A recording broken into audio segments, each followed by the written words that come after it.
Bismillahirrahmanirrahim, en el nombre de Dios, el clementísimo, el misericordiosísimo. Hoy quiero hacer una reflexión que seguramente todos los que son padres siempre están pensando en este tema. Quienes todavía no son padres seguramente también lo piensan a futuro, cuando tengan hijos. Y es un tema que realmente siempre lo escuchamos, ¿no? En nuestras casas, cuando éramos también los niños de las casas, también escuchábamos o veíamos que nuestros padres tenían la misma preocupación que nosotros tenemos ahora. Y es el futuro del hijo. ¿Qué va a ser del futuro de mi hijo? Todos los padres queremos que a nuestros hijos no les falte nada, ¿verdad? Entonces, insistimos mucho en esto de que estudien, de que busquen una carrera, y si esa carrera les trae un beneficio económico, muchísimo mejor, porque vamos a estar mucho más tranquilos. Y siempre estamos pensando en esto. Es más, cuando el hijo a veces no trae buenas notas, lo primero que le decimos es: ¿y el día de mañana qué va a ser de vos? ¿De qué vas a vivir? ¿Te vas a morir de hambre? ¿Por qué elegiste esa carrera? Elegí una carrera mejor, una que te deje plata. ¿Con qué vas a vivir? ¿Con esto vas a vivir? Realmente nosotros no pensamos en que por más que nuestros hijos elijan una buena carrera o un buen oficio, el sustento está en manos de Dios y no hay nada que hacer. Es decir, nosotros nos preocupamos por un futuro próximo. ¿Qué va a ser de mi hijo dentro de 15, 20, 30, 40 años? Pero a veces dejamos de lado una parte que sí depende del hijo y que sí depende de nosotros, que es qué destino final va a tener en el otro mundo. Y esto es lo importante y de lo que quiero hablar hoy. Nosotros nos preocupamos por el desarrollo intelectual de nuestro hijo para que sea alguien en el mundo, para que sea un abogado y que pueda vivir de eso y vivir muy bien. Y vemos el éxito en nuestro hijo cuando el chico trae el diploma o cuando es un abogado reconocido, por poner un ejemplo, ¿no? Y sentimos una gran satisfacción y nos sentimos plenos como padres. Pero realmente, como dije, el sustento está en manos de Dios. No depende de nosotros el 100%. Una parte es el esfuerzo que nosotros tenemos que hacer para obtener el sustento y otra parte es la de Dios. Dios decide y reparte el sustento entre sus siervos, entre sus criaturas. Desde que tu hijo nació y no podía levantar la cabeza del colchón en la cuna, Dios ya le había preparado en la leche de la madre la leche que necesitaba, y mientras tu hijo iba creciendo y vos mismo ibas creciendo, tu, tu, tu madre te aportaba la leche que iba necesitando tu cuerpo.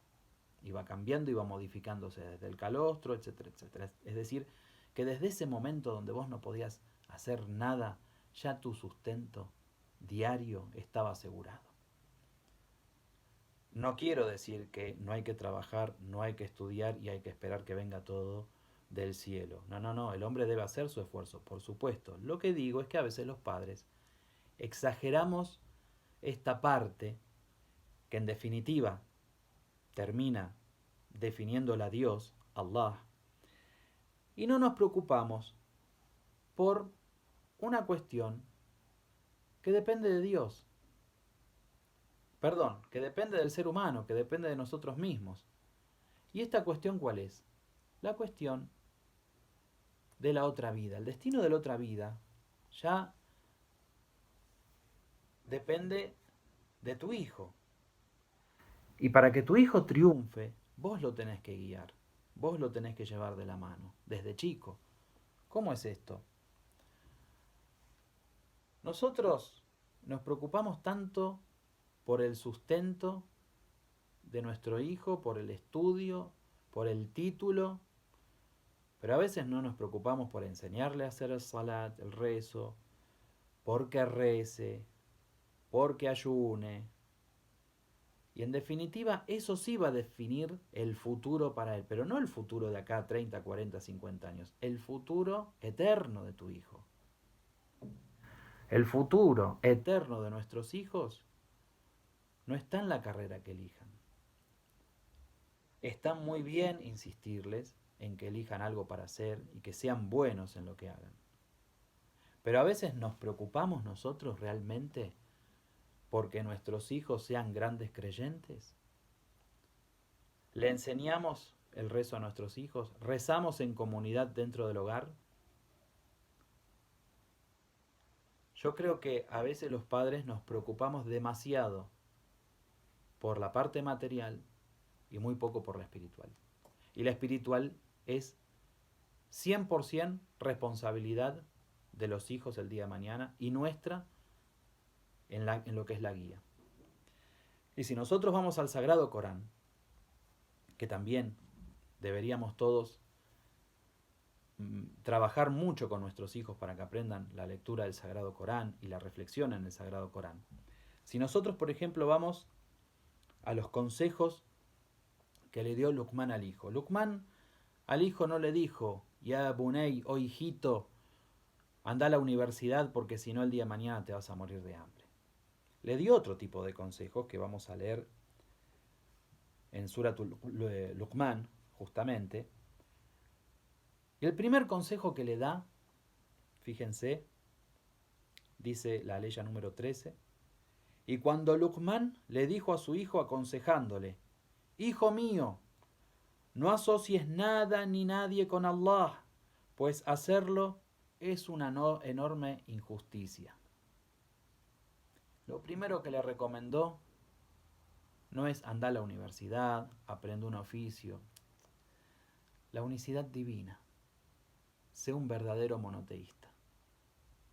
Es injusto que adores a otro que no sea Dios o que le asocies algo a Dios.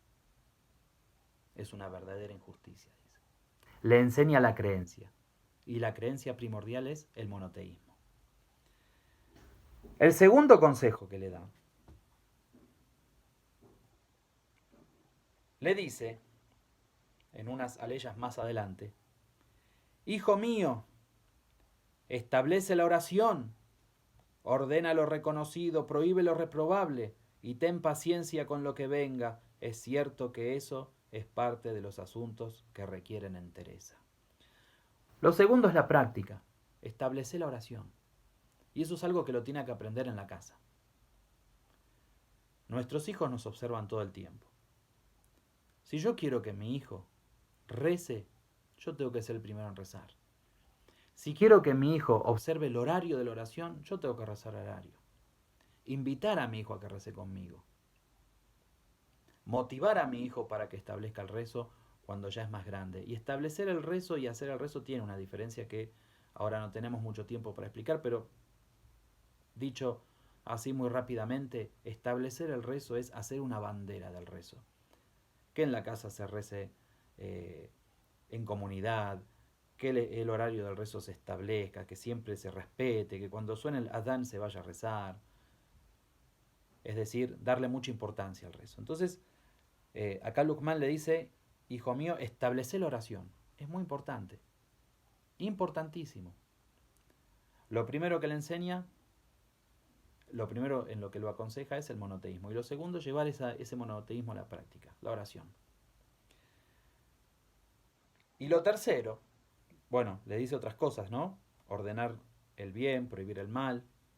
Pero lo tercero que le dice es, y no pongas mala cara a la gente, ni andes por la tierra con insolencia, pues es verdad que Allah no ama al que es presumido y jactancioso. Sé moderado al caminar y baja la voz, pues ciertamente la más desagradable de las voces es la voz del asno. Es decir, que Dios nos está enseñando en el Sagrado Corán, poniendo como ejemplo a Luqman, los consejos que Luqman le dio al hijo. El primero fue, sé un monoteísta, la creencia. El segundo, establece la oración. Y el tercero, no pongas mala cara. No vayas sacando pecho, mirando mal. Tené buen carácter, tené buen akhlaq. Y cuando tenemos que explicar de qué se trata el Islam, vamos a decir que el Islam tiene una parte que son creencias, y la principal es el monoteísmo. Tiene una parte práctica, y de las prácticas, la práctica primordial es el rezo. Y tiene el akhlaq, la moral, la ética, el comportamiento. Y acá Luqman lo que está haciendo es enseñándole de esta forma la religión al hijo. Sé un monoteísta, rezá, haz una bandera del rezo y trata bien a la gente. Tené buen carácter. Y yo les aseguro que si nosotros le enseñamos estas tres cosas a nuestros hijos, todo lo demás que deseamos también lo va a tener. Porque el creyente no queda desamparado.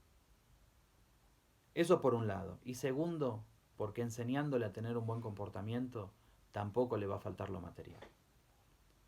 Tampoco le va a faltar quien tenga ganas de trabajar con él, de darle oportunidades, de ayudarlo en la universidad, solamente porque es una persona con buen carácter. Fíjense que hasta el profeta, con él sea la bendición y la paz y con su familia, tuvo éxito en donde parecía que era imposible que tenga éxito, que era entre los incrédulos de Quraysh y de la Meca, por el buen carácter, que hasta los enemigos de él reconocían: esta persona es el Amin, es el digno de confianza, tiene un carácter ejemplar. Entonces, queridos hermanos, la reflexión es esta. No está mal pensar en el futuro de nuestros hijos, en el futuro económico, en que estudien algo, pero no dejemos de lado una parte que va a depender de ellos, porque el día del juicio van a estar ellos ahí solos y van a tener que responder por sus actos. Y ningún diploma les va a servir más que el diploma de haber sido buenos creyentes, haber cumplido con lo que Dios hizo obligatorio, haberse abstenido de lo que Dios prohibió y haber ayudado a los demás y haber hecho felices a las otras personas y haber sido gentes que recordaban a Dios, y Dios también, por supuesto, a la persona que lo recuerda, Él lo recuerda también, Dios lo recuerda. Entonces nunca les va a faltar nada, quédense tranquilos de eso. Pero por supuesto, preocupémonos más por esta parte, por la parte espiritual de nuestros hijos. Es muy importante. Hoy los chicos tienen, lamentablemente, por un lado, mucha información, lo cual a veces es bueno para una persona que investiga. Por ejemplo, el internet lo tiene abierto, o sea, cualquier cosa que uno quiera investigar, uno se mete en la web y lo encuentra y puede leer, puede bajar libros, pero también en internet hay otro tipo de material, ¿no? Entonces a veces tenemos que estar muy atentos con las cosas, las informaciones que entran en la cabeza de nuestros hijos. Estar muy atentos en eso también, porque los puede afectar espiritualmente también. Entonces, en estas cosas también tenemos que estar muy atentos. En las cosas que miran, en las cosas que les gustan. Y guiarlos también, guiarlos, porque los padres somos guías. Tenemos que guiar a nuestros hijos. Tomarlos de las manos y llevarlos hasta Dios. De Dios somos y a Él retornamos. Entonces ayudemos a que nuestros hijos retornen hacia Dios, dándoles la mano y llevándolos hasta el encuentro con Dios. Y la única forma que yo veo realmente es la guía, ¿sí? Realmente es la guía. Entonces nosotros debemos guiar a nuestros hijos. Guiar a nuestros hijos y preocuparnos por el futuro eterno de nuestros hijos, más que el futuro a corto plazo, a 20, 30, 40 años, que eso está en manos de Dios y seguramente Dios no los va a desamparar. Inshallah, que tengan éxito, que tengamos éxito. Yo también hago mucha súplica por mis hijos y hago súplica por todos los hijos de los creyentes, inshallah, que sean buenos siervos de Dios, y siendo buenos siervos de Dios habrán triunfado y habrán convertidose en hombres completos, inshallah. Los saludo con el saludo del Islam, deseándoles la paz. Wassalamu alaikum wa rahmatullahi wa barakatuh.